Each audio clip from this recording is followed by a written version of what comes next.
సమితి రాష్ట్ర అధ్యక్షుడిని బీసీల జాతిపిత టైగర్ ఆర్ కృష్ణన్న మేర కోసం ఈరోజు బంద్ పిలుపు ఇవ్వడం జరిగింది.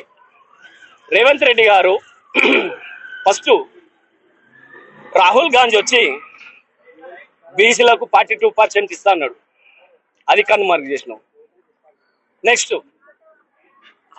స్కాలర్షిప్లు అన్నావు, ఇంతవరకు వాళ్ళకు విద్య, వాళ్ళకు ఆరోగ్య, వాళ్ళు ఏ విధంగా బాధపడుతారో తెలుస్తలేదు. వాళ్ళ స్కాలర్షిప్ వేయాలన్నా కూడా నువ్వు ఈ ఎస్సీ బీసీ మైనార్టీలని చాలా చిన్న చూస్తున్నావు రేవంత్ రెడ్డి గారు. అదే ఇంకో నెక్స్ట్ గురుకుల్లో ఒక ఆఫీసరు 3 సెక్షన్లు చూసుకుంటాడా? నీది ఏం పాలన? నీది ఎక్కడ పాలన? నేను గెలిపించినందుక మండని చిన్న చూపు చూసడం? నేను గెద్ద మీద కుసబెట్టడానిక? నువ్వు రియల్ ఎస్టేట్ చేసుకోవడానికి నేను మాట్లాడిన చిన్న చూపు చూసడం? ఎస్సీలు బీసీలు మైనార్టీలు ఓసీలు కూడా ఉన్నారు ఇలా చూడండి.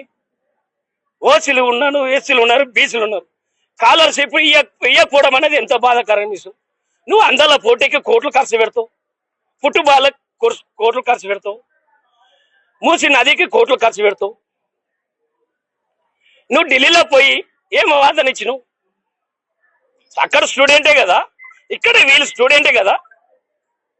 టైగర్ ఆర్ కృష్ణని నువ్వు ఏ విధంగా నువ్వు ఏ పిల్లలను చూసుకోవాలి, తెలంగాణ చూసుకోవద్దాను బిడ్డ. జాగ్రత్త రేవంత్ రెడ్డి.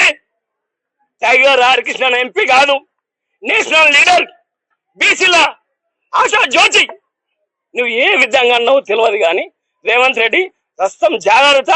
ఈ రోజు ఇంత చినుకుపోయి వర్షం అవుతుంది.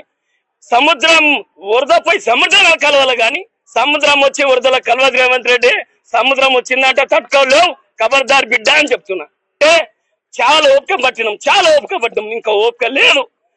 అన్న ఆర్ కృష్ణ అన్నాడు అనుకో, తెలంగాణకి గుండం అవుతుందని ఖబర్దార్ హెచ్చరిస్తున్నా రేవంత్ రెడ్డి గారు. మా డిమాండ్స్ ఏమున్నాయంటే, ఇంతకుముందు గతంలో 80 కోట్లు గతంలో బకాయిలు ఉన్నాయి, అవి చెల్లించాలి యథావిధిగా. మీ కాంగ్రెస్ ప్రభుత్వంలోనే కదా వైఎస్ రాజశేఖర రెడ్డి అంతకుముందు ఎత్తిపోయింది. వైఎస్ రాజశేఖర రెడ్డి కాంగ్రెస్ ప్రభుత్వంలో సీఎం కాదా? మీరు ఇచ్చింది కాదా? ఇంకా ఏ ప్రభుత్వం అని వచ్చి ఇచ్చిందా? మీ ప్రభుత్వం మీరే కన్నుమరుగు చేస్తున్నారంటే నీకెంతో చిన్న చూపు ఉందో కాంగ్రెస్ మీద. కాంగ్రెస్ కన్నుమరుగు చేయాలనుకుంటున్నావు రేవంత్ రెడ్డి.